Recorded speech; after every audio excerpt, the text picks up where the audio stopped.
All right, guys, so this is the squash, the baby squash that I got from outside that I wasn't sure if it was pollinated properly. And I'm going to take advantage of this oil. I know there's some burnt pieces. It actually just happened right now because I cooked this Mexican squash with onions, and I've got some olive oil in there. So might as well make use of it. So I'm going to cook this, show you that it's perfectly fine. You can eat them, and I'll show you what it looks like in a minute.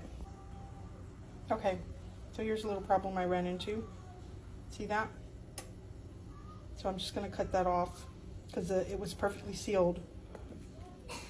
There was no holes or anything. That's just the bottom end, which tells me it was not pollinated properly.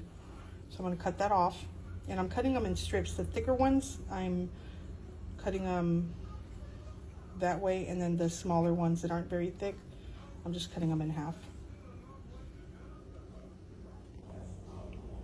All right, so I got some cornstarch, mixing it with my favorite seasonings, which is chili powder, a little bit of chile ancho, garlic powder, and just a pinch of nutmeg,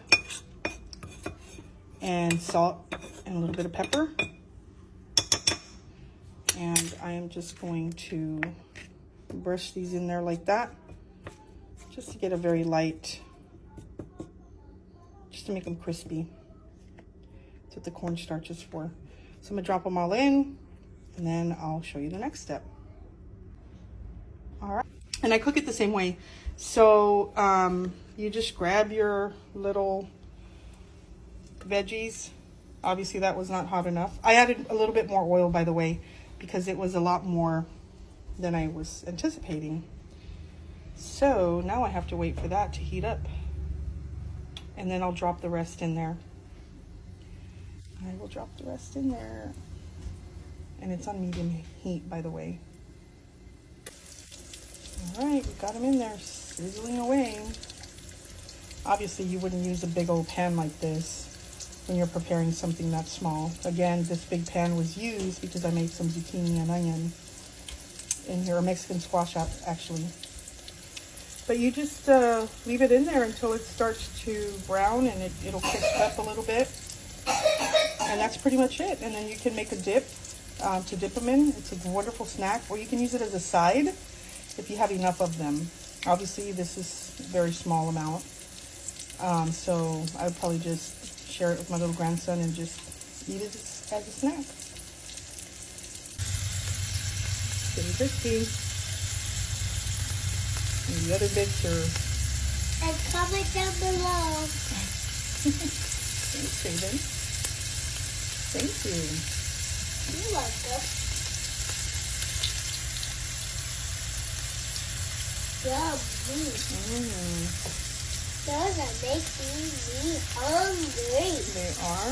Yeah. Well, I've got baked chicken in the oven, and I've made some white rice, and then I've got some squash. So it's almost all ready. All right. So this is it. Here's my fried rice. Try that first.